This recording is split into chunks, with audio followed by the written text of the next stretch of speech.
Good weekend, everybody! Welcome to this week's episode of the week in Marvel Avengers Alliance. Today we're going to go ahead and discuss, we're all about that Kate, no Hawkeyes. So we're going to take a look at the newest hero to the roster of Marvel Avengers Alliance, and that is Kate Bishop. Today's background music is brought to you by Ewan Dobson. He is a phenomenal acoustic solo guitarist whose music sounds a lot like good 8 and 16-bit golden era of gaming. Video game music, you can kind of imagine going through like a dungeon at high speeds when you listen to his music, and it sounds like very active background video game music, like if anybody played Rygar on the old NES, which was slightly different from the arcade Rygar, you might know what I'm talking about. So let's take a look at the little chickadee over here. Hawkeye 2, if you are a Marvel Heroes fan, you'll know that they actually have Kate Bishop as a enhanced costume to Hawkeye. But here in MAA, she is her own hero. So she has this cool little bow over here, and she's got 3 passives: the Boomerang Arrow, Hawkeye Combat 2, and Team Hawkeye. Team Hawkeye is very easy to talk about. It's her and Hawkeye follow up on each other. Boomerang Arrow, basically at the beginning of every round when it is her turn, she stops, she fires the arrow off into the sky, then she does her attacks. When the team next gets their actual full turn, not a counter or anything like that, the arrow comes back and smacks them in the head. It is not any kind of a debuff or anything, it's just damage. So Hawkeye 2 is one of her most important passives. It says that attacks almost never miss, which of course reality hacking will fly in the face of that. Attacks against marked targets are guaranteed to crit, and she has a chance to gain an extra turn when attacking targets with pinpoint. Here is some need-to-know information about that. Opportunistic debuffs, anything that says opportunistic, will always, 100% of the time, unless the target is immune, cause staggered. Staggered counts as a pinpoint. Therefore, with the law of syllogism, A equals B, B equals C, the A here is opportunistic, the C equals Kate Bishop, or pinpoint. So opportunistic debuffs cause pinpoint. Keep that in mind. Staggered causes pinpoint. So even though there are not a lot of things in the game currently that do pinpoint, you have Hawkeye, you have Kate Bishop, you have 2 of the forms of Taskmaster, you have the laser pointer, you have the chapter gun, and then of course there is one additional item that causes it, and that is the gilded semi-auto gun, which is another chapter gun. But let's go ahead and discuss one of the guns that you could do. It is from here. Yeah, is anybody getting this bug lately where it keeps thinking these things are dropped off and not complete? Obviously, I mean, these chapters are mastered, but this has gone screwy lately for me. Here in Season 2, Chapter 8, Mission 1, you have this really, really good gun in the non-challenge mode version that has a chance to cause a counter attack and do a preemptive attack, but the challenge mode version does do pinpoint and has a chance to follow up on pinpoint. So this is now suddenly very worth farming for. The other thing that we need to take into account over here, as soon as my round of heroes is up, I gotta tell you, man, sometimes being a high-level Spartan has its disadvantages. It is to the point where I have so many heroes ready to train, and a huge chunk of them are simply ready to train to be capped at 14. So I'm actually running out of heroes that I can take on missions for me. So I'm happy Kate came around, and she has been an absolute joy to level. She is really fun when you set her up right, and she, unlike some people who like rescue, I mean, you just trod through the rescue level. She's so painful to use, and Wonder Man until he gets his level 9 was actually really, really painful. But Kate is she's just a shit ton of fun. So one of the things that I want to go ahead and point out over here is that the most recent scroll has got synergy with the weapon set that is currently on sale. Yeah, by the way, this custom sword of the Barony heals like a champ. You hit some bleeders with this? Wow. And some other combination that I ran into during the Infiltrator Daily, I ran Agent Venom and I ran Fandral. So Fandral dropped a chandelier of bleeds on the enemy team. They immediately had the 3 stacks. Venom changed into his Venom mode from Agent Venom. I had him do his level 9 exploit bleeds. Holy shit. Wow, that was a ton of damage that classic Venom was doing simply by a Fandral setup. So, really nice. It's kind of a shame you can't force classic Venom like that, because it actually was a really phenomenal duo there. But here it is. It is the Scroll of Rumatoth. I still haven't figured out what meat it is based on yet. It's a quick action that applies opportunistic to the entire enemy team. So what did we learn earlier in the video? Opportunistic equals staggered. Staggered equals pinpoint. So this is a phenomenal setup weapon for Kate, because it is a quick action and it's subtle, so nobody is going to tank this.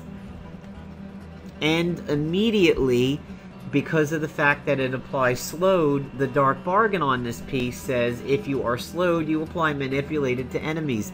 That is Beast on a stick. That means you get the effect of having Beast without using Beast. And it also clears the Mystic.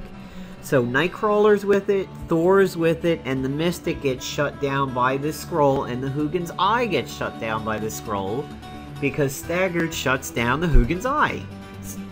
This is a phenomenal thing that Playdom released, and I don't think people quite understood that.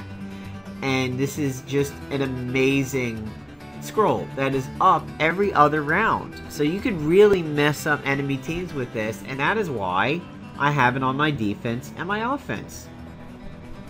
So, that is a really good setup for Kate. Also, the flashy gun, the subtle gun, the Ex Obliv, any of the opportunistic weapons also count. So don't just sit there and be like, man, there's like 3 things in the game that I could use to put pinpoint at. No, there's way more. Anything that does opportunistic. If it just says that it does one of the opportunity debuffs, that's different. It has to be either opportunistic or staggered. So here is the Horseman set, which is on sale, and my answer of is this a buy or not, the answer is a resounding yes. This is ranked as one of the top sets of all time. Hugely popular set. On the wiki, for the longest time, I believe this one was voted as the highest. Here is why. You have the Ex Obliv, the Memento Mori, the Special Function, Gauntlet Caress, and the previously nerfed No Mercy. You look at that damage and be like, wow, that's really crappy damage. It's only $13.95. But when you turn on the exploiters for this, and that guaranteed crit, the 4-piece of this set is very strong. Now, you might be wondering, well, I don't really want to run Beast anymore. How do I make a use of this set and guarantee that the debuffs go out? Easy. Take out either the Gauntlet Caress or the Memento Mori and slap that scroll in there. Here's the synergy of the set. If you use the scroll in the Ex Obliv, that is 2 sprays of opportunistic debuffs you can get in 1 turn. You can use the scroll and then immediately go to Ex Obliv, and you've now hosed the enemy team down with opportunity debuffs twice. So that's really going to stack them up. If you run 1 other item, now you get to spray them with pressure points. A 3rd item does your attrition style debuffs. And finally, a 4-piece does Nano Plague, which means, hey, your buffs, you're never going to get them. That is good for your Thundras, your Heimdalls, any of your Rising Up type heroes. However, the Scroll of Aknazak will say that, no, you can't do that. The Scroll of Aknazak says, yeah, my buffs, you're not going to remove them. So just keep that in mind.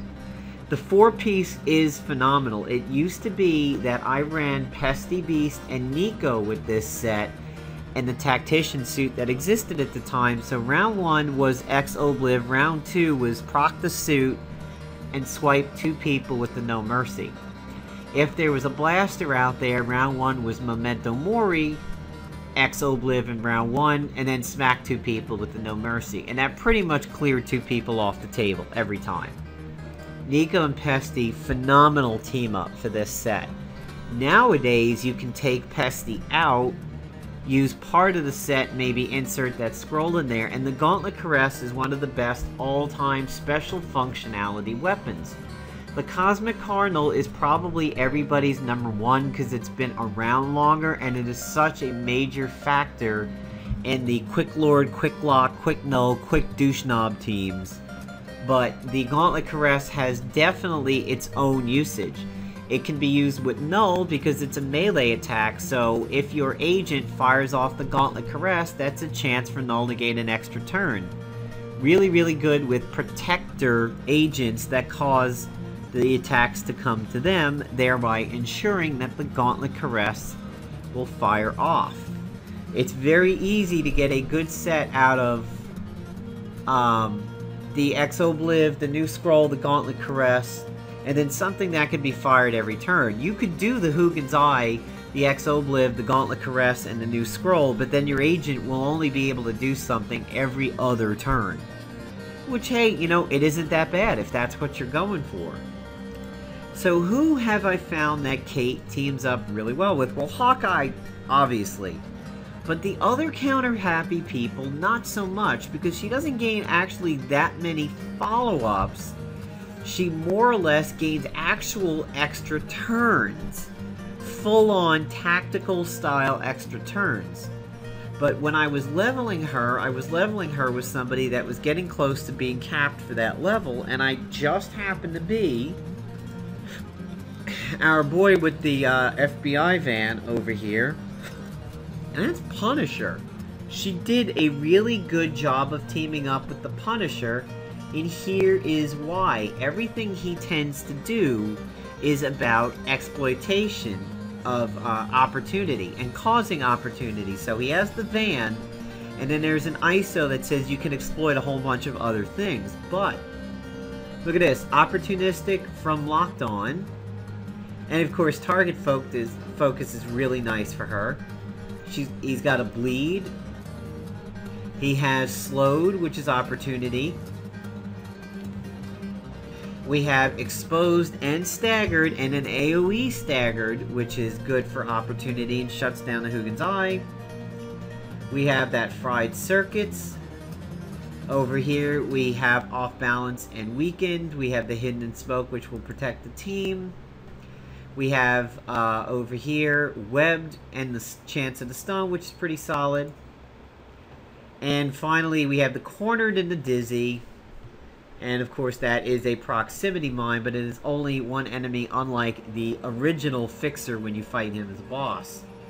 So Punisher actually wound up being a really, really good team up for her because of them both traffic in opportunity and causing them. So other people that work out really well with that, and this is more about the scroll and the Ex Obliv than it is Kate. But one of the level best standout opportunity people is going to be on the next page. You can get to him, but I wanted to point out Kazar over here. He can do it with his jungle combo. He exploits opportunity over there. The element gun has it over here with lit up, but it has a massive 3-round cooldown. But it's also a Paragon exploiter, so this is really good with a 2-piece Ex Obliv. Avalanche also exploits opportunity here on the big one. But this guy right here, Anti-Venom, is one of the premier Paragon exploiters. And opportunity exploiters. He has a chance to cause opportunistic and do webbed and do depower, and then this Crusade is a smasher. So he would work out pretty well with the scroll and Ex Obliv. And our boy who's going to have a movie soon, and it's going to be in a Spec Ops, Hank Pym. Hank Pym does it with Cornered and Exhausted. He does it with Staggered. He does it with Neutralized, Off Balance, or Winded. And then he exploits them. And his former wife up here, Van Dyne, the Wasp, she has a good ISO against opportunity debuffed heroes. And she causes a bunch there with Impaired, Distraction, Off Balance, and Staggered. And Cornered and Winded, and this Staggered is off balance and gives her Nimble, so she is pretty solid about that. So yes, the Horseman set you absolutely do want to get. The No Mercy, mind you, is kind of a twig if there's not a lot to exploit, and it has been nerfed once, but you could easily run the set, take out the Memento Mori, put the scroll in there, and you have a very, very good set. If you were to run it on an Infiltrator outfit and slot the counters equal poison, well, that's just another attrition debuff that you're putting out to exploit. So, to wrap up this week's video over here, as I take a look at my PvP team, and I'll kind of explain why I have what I have, because it ties in this video. Over here on offense, it's still my favorite little boy, the Prism, who dumps on Molly, weather control device, the scroll, and the synthetic cube. Over here on defense, finally doing well, which they actually did just take a loss since the beginning of the video. Yeah, fucking BRs. We have the Hugins Eye, the weather control device, the scroll, and the Mystic. So round one is probably the weather control device and the scroll, removing the Mystic and sealing in my debuffs. And then after that, it's probably weather control Mystic every turn. I am susceptible to be exhausted because of the fact that I'm running the Bruiser suit, but I'm running the Hugins Eye, so ranged attacks and regular melee will hurt me, but not so much unarmed. I'll just dodge my way through it. And this ensures that the enemy team will not be able to counter me with a Hugins Eye. Because, what did we say? Opportunistic equals Staggered. And this would also be equal to Pinpoint. So, hope I gave you guys some good ideas this week. And let me know how you're doing during the home stretch here at PvP. We got 6 days left. Yay! And then we get that new fancy suit in Deathlok. Enjoy the weekend, everybody.